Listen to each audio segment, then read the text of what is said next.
जो 3 पॉइंट्स यहाँ पर उठे थे जिसको लेकर आपकी आपत्तियां थी, शादाब चौहान, शाजिया अल्मी या मैं कहूं केंद्र सरकार की तरफ से हलफनामा और सबका जवाब दे दिया गया है। आप मुसलमान बहुत खुश है तो आपको दिक्कत क्यों हो रही है, ये सीधे तौर पर कह रहे हैं बीजेपी। शाजिया अल्मी इसी को लेकर यहां सवाल उठा रहे हैं। नहीं, शाजिया जी अगर खुद खुश हैं तो ये उनकी पार्टी का फैसला है, उनका निजी फैसला है। लेकिन एक बात मैं बहुत ही स्पष्टता से कह रहा हूं, पूरे हलफनामे में झूठ बोला गया है, गलत तथ्य रखे गए हैं और शाजिया जी कह रही है अच्छाई के लिए लाया गया। मैडम बताइए कि 2009 में आपके member of parliament Shahnawaz Hussain साहब बोलते थे कि वक्फ की जमीनों पे कब्जा किया गया है और हम उसको कब्जा मुक्त कराएंगे। जो पीड़ित वक्फ बोर्ड था वो आज जो है प्रताड़ित करने वाला बन चुका है आपके नजर में। 2013 के लिए होम मिनिस्टर साहब बोलते हैं और उसी बात को शाजिया जी रिपीट कर रहे हैं कि अगर 2013 नहीं आता अमेंडमेंट तो हम 25 में नहीं लाते, आप ये कहना चाह रही हैं। लेकिन 2013 में उस वक्त सुषमा जी थी, अडवाणी जी थे, सब लोगों ने उसको सहमति से पास किया, जेपीसी में गया था ये।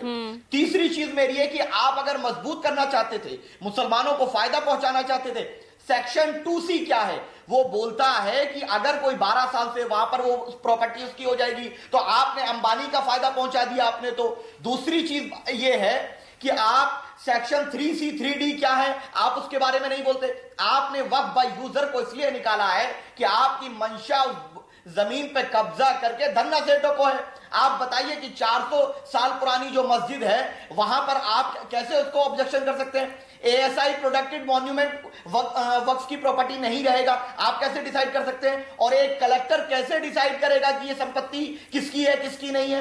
आपको जुडिशरी पे क्या विश्वास नहीं बचा है? आप सुप्रीम कोर्ट को ये बता रहे हैं कि आप ऐसा मत करिए वैसा मत करिए, ये आपका अधिकार नहीं है। मैं जवाब दे दूं आपको। शादाब बोलिए शादाब। बहुत शुक्रिया शादाब, क्योंकि आपने सारी की सारी बातें जो मैं कहना चाह रही थी आपने कह दी। ये सारी वजूहात हैं, चाहे आप जैसे आपने कहा अगर बीजेपी सरकार में भी उस कार्यकाल में जो एग्जिस्टिंग स्टेट बोर्ड है, चाहे वो बीजेपी की सरकार हो, कांग्रेस की हो, आरजेडी की हो, और अगर उसमें गड़बड़ी है जैसे कि आप बता रहे हैं कि शहनवाज हुसैन भाई साहब ने भी कहा था, तो आप मान रहे हैं ना अगर गलत होता रहा है तो उसको ठीक करने की जरूरत है ना। आपने अभी अंबानी डिस्प्यूट की बात की, अब क्यों अभी बार बार इसका आप हवाला करते हैं। अब आप बताइए किसने क्या था, कौन उस वक्त मुतवल्ली था, कौन चैरिटी कमिश्नर था, क्या किस तरह से सेल परचेज रेंटिंग लीजिंग होगी, क्या इसके बाकायदा डिटेल्स नहीं होने चाहिए? लेकिन शाजिया ये यू टर्न नहीं है। खत्म कर हाँ बोलिए। मैं खत्म जी एक मुझे जी बस 10 सेकंड मुझे दीजिए। ये खुद मान रहे हैं इस बात को कि हमेशा धड़ल्ले से बाकायदा इसमें गड़बड़ियां हुई हैं, और ये मान रहे हैं। जो एग्जाम्पल भी उन्होंने दिया है, आप बताइए वो कैसे संभव हो पाया? कोई ना कोई तो भ्रष्ट था ना वहां पे, या तो चैरिटी कमिश्नर ने कैसे अप्रूव कर दिया, या मुतवल्ली ने कैसे कर दिया, या वकील कौन था, तो ये देखना पड़ेगा। यानी कि होता रहा है। आप नहीं तो 2009 का आपका मैनिफेस्टो तो आपको भी याद होगा ना शाजिया इल्मी। ये यू टर्न कैसे? पहले जहां पर आपको लग रहा था कि वक्फ की संपत्तियों पर अवैध कब्जा हो रहा है, अब आपको वक्फ बोर्ड ही आपको भू माफिया की तरह नजर आ रहा है। अच्छा पूजा जी, आपका ये मानना है कि हमें कोई कानून लाना नहीं चाहिए, क्योंकि एक बार हमने पहले सर्वसम्मति से जेपीसी मीटिंग के बाद जो 2013 का जो अमेंडमेंट था उसको हमने पारित किया, जब 95 की बात आप बता रही हैं। तो यानी कि हमारी इस पर थिंकिंग इवॉल्व नहीं हो सकती है। हम अपनी तरफ से कंप्लेंट्स लेकर कुछ काम नहीं कर सकते। हमारी नई सरकार कुछ कानून बनाने के लिए सोच नहीं सकती। अचानक ही यू टर्न आ गया ना, पिछले 11 सालों में तो कुछ ऐसा एक्शन नहीं हुआ। छोटी सी बात 10 सेकंड, आप जरा सा भी डिस्कस पूजा जी ये नहीं करना चाह रही है कि इसमें मेरिट्स क्या है, क्या वजह है, और क्या जब लॉजिकली मैं बात कर रही हूँ और शादाब की बात को मैं मान रही हूँ कि बाकायदा सही है, तो यही तो सारे वजूहात है जो गिना रहे हैं जिसकी वजह से जरूरत है। ठीक है शादाब, 10 सेकंड जवाब दीजिए फिर आगे बढ़ती हूँ। शादाब।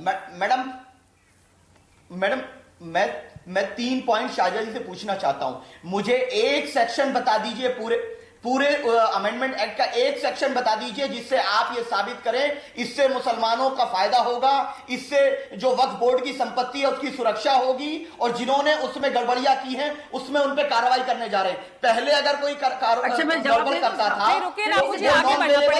आपने उसको अवेलेबल करके आसान कर दिया, आपने तो आसान कर दिया उसको। आपने उसको आसान कर दिया मैडम। दूसरी बात यह है कि आप बोल रहे हैं कि इसमें हम पसमानदा को देंगे, इससे क्या फायदा हुआ? अरे आप बताइए कि मस्जिद, मदरसे, खानकाहों से हमें क्या फायदा होता है, हम आपको क्यों बताएंगे? हमारी संपत्ति है। वक्फ होने के लिए आपको प्रैक्टिसिंग मुस्लिम होना पड़ेगा। मैं किसको प्रूफ दूंगा कि मैं प्रैक्टिसिंग मुस्लिम हूं या नहीं? जब संपत्ति का मालिक मैं हूं तो आप कौन होते हैं तय करने वाले? प्रॉपर्टी नहीं है, ये वक्फ की प्रॉपर्टी है। ठीक है, अगर मैं आगे बढ़ रही हूँ। शाजिया जी रुकिए ना। आइडिया होता मैडम उसका ठीक है, नहीं, ठीक है। इसके बदले में आप उसको धरना सेंटर को दे देंगे। अब आप तो शांत हो जाइए। हमारी संपत्ति को छीन लेंगे बदले में। शाजिया जी, शाजिया जी, अगर मेरी जमीन खाली पड़ी है तो उस पे शादाब, भाजपा कब्जा कर लेगी। बात को आप ये बोलना चाह रहे हैं कि मेरी भूमि अगर खाली है अरे तो आप भाजपा कब्जा कर लेगी। आपको चुप रहना पड़ेगा। आप मैंने दोनों सुनी की आपकी ही बात को यहाँ भाई। दर्शकों तक अरे नहीं शादाब, पहुंच पा मैंने रही आपकी है। बात को सुना ना। शाजिया मैंने जी, सुना अब आप आपकी बात रुकिए को। ना। नहीं, अब आप रुकिए, अब आप रुकिए, रुकिए, प्लीज रुकिए।